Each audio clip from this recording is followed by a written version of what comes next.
sagot ng Vice Presidente. So hindi po natin napapayagan ang ganong mga argumento na hindi naman tumutumbok dun sa topic natin.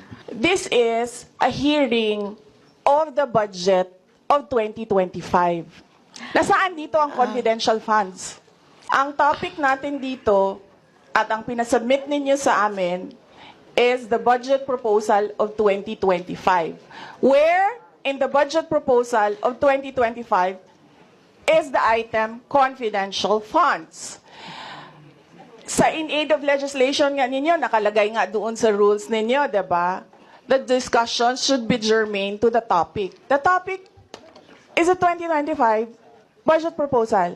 Now tell me, Madam where Vice is President, the Honorable Franz confidential Castro funds? has already provided a sufficient explanation for why she asked the question. So please proceed with your So, answer. Madam Chair, It's a very why are simple we discussing question. the budget of 2023 and 2024? Madam Chair. Yes, you may proceed. I request that the chairperson of the Finance Committee preside over this hearing. So, ibig sabihin, illegal yung paggamit nito. Madam Chair, nitong mga items na binanggit ko po, Madam Chair, Yes, you Madam cannot Vice President. you cannot allow a member of the House to just claim that it is illegal. Well, Diba? you have, That is a Madam notice Chair. of disallowance. That is a procedure inside the Commission on Audit. Hindi sa upuan niya. since ayaw may paliwanag. So, hindi pwede yung ganyan na,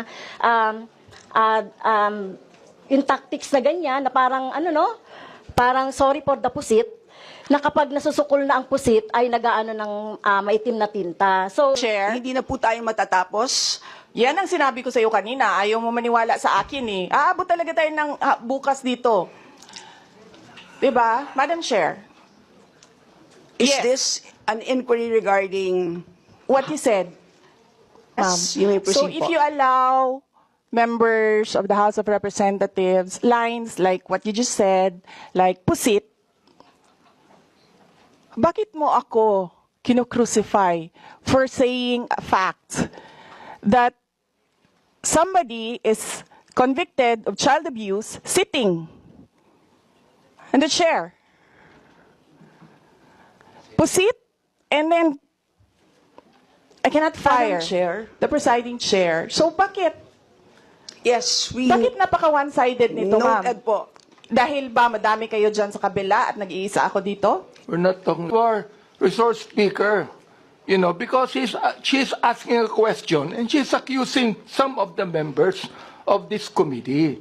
I just would like to find out if we are the ones that have the right to ask questions and her right is to answer the questions of the committee. Okay, so with Yun lang that- po sa akin yung point of order, Madam Chair. Yes. I think you understand me, Salas. Madam Vice President. Am I right? No, sir. I'm gonna ask No, so- the chair to ask you to clarify what are my So, accusations. yeah, please wait to be recognized, ma'am.